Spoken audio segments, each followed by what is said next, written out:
বন্ধুসকল, ভাৰতৰ এজন বিখ্যাত ক্ৰিকেটাৰ যিজনে ইংলেণ্ডৰ বিৰুদ্ধে 5খন টেষ্ট শৃংখলাৰ 2খন খেলৰ বাবে ভাৰতীয় দলত স্থান লাভ কৰিছে।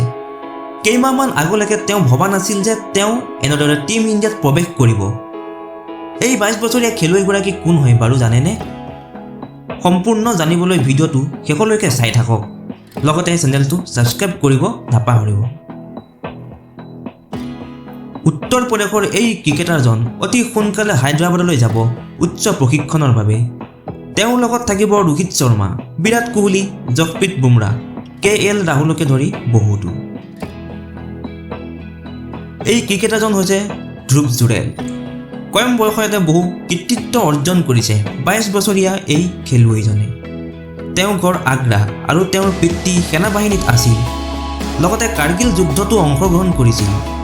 2001 চনত জন্মগ্ৰহণ কৰা জুৰেলৰ বয়স 10 বছৰো নাছিল যেতিয়া তেওঁৰ পিতৃয়ে সেনাবাহিনীৰ পৰা কনিষ্টবল হিচাপে অৱসৰ গ্ৰহণ কৰিছিল। এটা সময়ত জুৰেলে আগ্ৰাৰ আৰ্মি স্কুলত পঢ়ি আছিল। দেউতাকে বিচাৰিছিল পুত্ৰই সেনাবাহিনীত অফিচাৰ হৈ তেওঁৰ দৰে দেশ কৰক।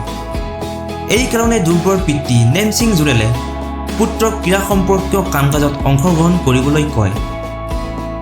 আচলতে সৰুতে জুৰেলে দেউতাকক মিছাকৈ কৈছিল যে তেওঁ কেৱল স্কুলত সাঁতোৰহে শিকিছে।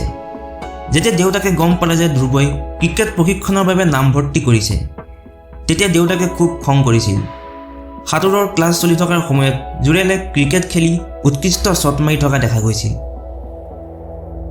শেষত পিতৃয়েও গম পালে যে পুত্ৰৰ ক্ৰিকেটৰ প্ৰতি যথেষ্ট আকৰ্ষিত, আৰু তাৰ পিছত তেওঁ ধ্ৰুৱক নিজৰ সপোনক আগুৱাই নিবলৈ অনুমতি দিলে।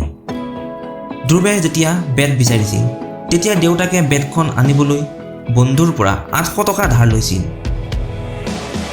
ধ্ৰুৱক অলপ ডাঙৰ হ'লেই দেউতাকে বিচাৰিছিল যে তেওঁ চৰকাৰী চাকৰি এটা লোৱাত মনোনিৱেশ কৰক, কাৰণ আৰ্থিক সমস্যাৰ বাবে দেউতাক অসহায় হৈ পৰিছিল। কিন্তু জুৰেলে নিজৰ সিদ্ধান্ত সলনি নকৰিলে।